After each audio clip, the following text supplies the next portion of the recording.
नमस्कार दोस्तों, स्वागत है आपका हमारे कैपिटल नाउ चैनल पर।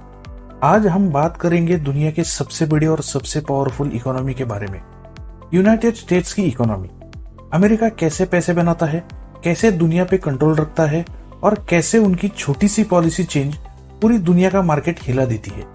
सब कुछ आज हम सिंपल इजी लैंग्वेज में समझेंगे। तो चलिए बिना टाइम वेस्ट किए शुरू करते हैं। सबसे पहले यूएस इकोनॉमी चलती है पूरे कैपिटलिज्म पे। यहाँ पे गवर्नमेंट डायरेक्ट बिजनेस नहीं करती, प्राइवेट कंपनीज का पूरा राज है। डिमांड और सप्लाई ही डिसाइड करते हैं प्राइसेस, और अगर किसी चीज की डिमांड ज्यादा है प्राइस बढ़ेगा, सप्लाई ज्यादा है तो प्राइस गिरेगा। और अमेरिका में कंपनीज दिन रात कंपटीशन करती है, नए प्रोडक्ट्स लाती है, नए आइडियाज लाती है, बस प्रॉफिट और ग्रोथ के पीछे भागती रहती है। अब यूएस इकोनॉमी का सबसे इंपॉर्टेंट इंजन है कंज्यूमर स्पेंडिंग। सिंपल शब्दों में, जितना ज्यादा अमेरिकन शॉपिंग करते हैं उतनी तेजी से उनकी इकोनॉमी ग्रो करती है। ओवर 68% ऑफ यूएस जीडीपी सिर्फ कंज्यूमर स्पेंडिंग से ही आता है। जब लोग बर्गर्स, आईफोन्स, टेस्लास, नेटफ्लिक्स सब खरीदते हैं तभी इकोनॉमी तेजी से आगे बढ़ती है। लेकिन जब लोग शॉपिंग कम कर देते हैं तो इकोनॉमी उनकी स्लो हो जाती है। अमेरिका की इकोनॉमी मेजरली एक सर्विस बेस्ड इकोनॉमी है। यहाँ फैक्ट्रीज का रोल अब लिमिटेड है। Finance, health care, technology, education और टूरिज्म, मीडिया जैसे सेक्टर सबसे बड़े हैं। मतलब hospitals, insurance, Google, Amazon, Netflix, ये सब इनकी इकोनॉमी के पिलर्स है। यूएस की एक और जबरदस्त पावर है उनका डॉलर। डॉलर दुनिया की मोस्ट पावरफुल करेंसी है। क्यों? क्योंकि यूएस की कंपनीज ग्लोबल लेवल पे एक्सपोर्ट करती है। Software, defence product, agriculture, entertainment, सब कुछ यहाँ पे बेचा जाता है। और जब दुनिया डॉलर्स में खरीदती है तब डॉलर्स की वैल्यू स्ट्रांग होती है। अब इस इकोनॉमी की पल्स कंट्रोल करता है फेडरल रिजर्व। ये अमेरिका का सेंट्रल बैंक है, बिल्कुल हमारे आरबीआई की तरह। जब फेड इंटरेस्ट रेट बढ़ाता है तो दुनिया के शेयर मार्केट्स हिल जाते हैं, और जब वो रेट घटाता है तो मार्केट तेजी से चढ़ जाते हैं। फेड का एक डिसीजन ग्लोबल इन्वेस्टमेंट, करेंसी और ऑयल प्राइसेस सब कुछ बदल देता है। चलो अब बात करते हैं उन इंडस्ट्रीज की जो अमेरिका को सुपर पावर बनाती है। सबसे पहले आता है health care. Hospitals, medicine, insurance, ये इंडस्ट्री ओवर 4.3 ट्रिलियन डॉलर्स की है और सबसे ज्यादा लोग इसी सेक्टर में काम करते हैं। दूसरा है टेक्नोलॉजी। अमेरिका की बिग टेक कंपनीज जैसे Apple, Google, Microsoft, Amazon, Meta, ये दुनिया के सॉफ्टवेयर, एआई, क्लाउड कंपाउंडिंग और चिप डिजाइन के किंग्स है। फिर आती है फाइनेंस और insurance. Wall street, investment banks, फिनटेक्स, इनकी वजह से यूएस का फाइनेंशियल सिस्टम दुनिया का मनी हब बन चुका है। रिटेल और ई कॉमर्स की बात करें तो ये बहुत ही बड़ा सेक्टर है। वॉलमार्ट, अमेजोन और लोकल स्टोर्स सब मिलके trillion dollars retail market create करते हैं। डिफेंस और एरोस्पेस तो अमेरिका का बिलियन डॉलर्स बैकबोन है। इसके बारे में थोड़ी सी देर में हम लोग बात करेंगे।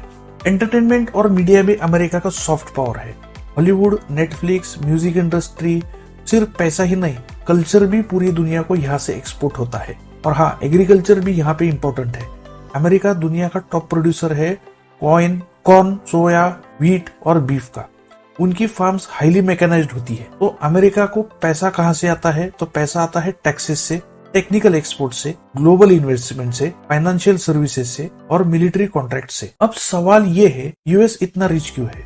सिंपल, इनोवेशन का जबरदस्त इकोसिस्टम है। उनकी टॉप यूनिवर्सिटी और स्टार्टअप्स दुनिया के बेस्ट है। दुनिया डॉलर पे ट्रस्ट करती है। लोगों की कंजम्पशन पावर बहुत ज्यादा है। लीगल सिस्टम भी उनका स्ट्रांग है जो बिजनेस को प्रोटेक्ट करता है। और मिलिट्री पावर तो उनकी पूरी दुनिया में छाई हुई है। दोस्तों, अब समझते हैं डिटेल में यूएस का डिफेंस और एरोस्पेस सेक्टर, जो उनका बिलियन डॉलर पावर हाउस है। यूएस दुनिया का नंबर 1 आर्म एक्सपोर्टर है। अराउंड 39% आर्म्स वही बेचता है। मेजर उनके बायर जो है वो है India, Saudi Arabia, Japan, south Korea, Australia और नाटो कंट्रीज। इनके fighter jets, drones, missile system सब कुछ यूएस से जाता है। इन डिफेंस डील से कंटिन्यूस रेवेन्यू आता है और ये डील्स होती है बिलियंस ऑफ डॉलर्स की। इनके डिफेंस बजट की बात करें तो यूएस का 2024 का डिफेंस बजट अप्रोक्सीमेटली $886 का था। दुनिया का सबसे बड़ा बजट है जो अगले 10 देशों के डिफेंस बजट मिला के भी ज्यादा है। ये पैसा जाता है इन डिफेंस कॉन्ट्रैक्टर्स को जिनकी R&D, प्रोडक्शन, मेंटेनेंस और ग्लोबल एक्सपोर्ट के लिए इनका काम आता है। और आर्म एक्सपोर्ट सिर्फ पैसा कमाने का टूल नहीं है दोस्तों, ये स्ट्रेटेजिक भी है। जब कोई देश यूएस से वेपन्स खरीदता है, उन्हें ट्रेनिंग, मेंटेनेंस, स्पेयर पार्ट सब कुछ यूएस से ही लेना पड़ता है। मतलब लॉन्ग टर्म डिपेंडेंसी क्रिएट होती है, एक तरह से सॉफ्ट कंट्रोल। एरोस्पेस भी अमेरिका के लिए बहुत इंपॉर्टेंट है। बोइंग, लॉकहेड, नासा के स्पेस मिशन में काम करते हैं। प्राइवेट कंपनीज जैसे स्पेसएक्स और ब्लू ओरिजिन स्पेस ट्रैवल और सैटेलाइट लॉन्चेस को रिवॉल्यूशन कर रहे हैं। ये हाईटेक जॉब्स क्रिएट करता है और सिविलियन प्लस डिफेंस दोनों के लिए टेक डेवलप होती है। डिफेंस और एरोस्पेस सेक्टर में ओवर 2 मिलियन लोग काम करते हैं। ये जॉब्स हाई पेइंग होती है, फैक्ट्री फ्लोर से लेकर R&D तक।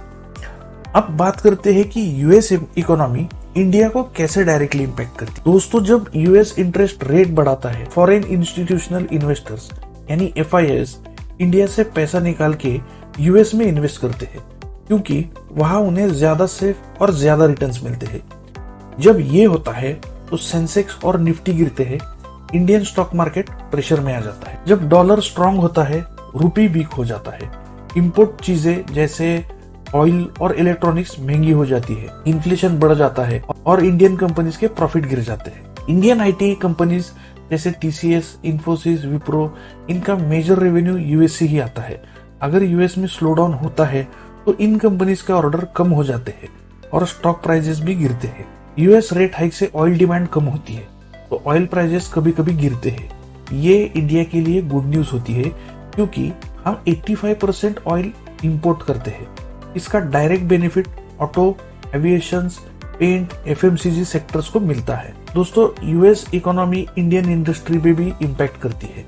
जब यूएस डिमांड गिरती है तो इंडियन एक्सपोर्ट जैसे textiles, James and jewelleries, auto parts और फार्मा पे बुरा असर पड़ता है। स्टार्टअप फंडिंग भी मुश्किल हो जाती है। जब यूएस रेट हाई होता है तो ग्लोबल इन्वेस्टर्स रिस्की इन्वेस्टमेंट्स कम करते हैं। इंडियन स्टार्टअप्स की वैल्यूएशन गिर जाती है और जब रुपी वीक होता है तो इंपोर्टेड कंपोनेंट्स महंगे पड़ते हैं, जो इलेक्ट्रॉनिक्स, ऑटोमोबाइल्स और मैन्युफैक्चर सेक्टर को हर्ट करते हैं। रिसेंट एग्जांपल की बात की जाए तो 2022-23 में जब फेडरल रिजर्व ने इंटरेस्ट रेट्स बढ़ाए थे, तब FIIs ने इंडिया से बिलियंस ऑफ डॉलर निकाल लिए और सेंसेक्स और निफ्टी गिर गए। रुपी रिकॉर्ड लो पे चला गया था। IT स्टॉक्स और स्टार्टअप्स इनमें मैसिव करेक्शन आया था। तो दोस्तों, यूएस इकोनॉमी सिर्फ अमेरिका की नहीं, पूरी दुनिया की हार्टबीट है। इसलिए जब भी यूएस में पॉलिसी चेंज होता है, हमें अपनी इन्वेस्टमेंट और मार्केट स्ट्रेटेजी केयरफुली देखनी होती है। दोस्तों, वीडियो पसंद आया हो तो लाइक करो, शेयर करो और चैनल को सब्सक्राइब करो। मिलते हैं अगले वीडियो में, तब तक के लिए जय हिंद।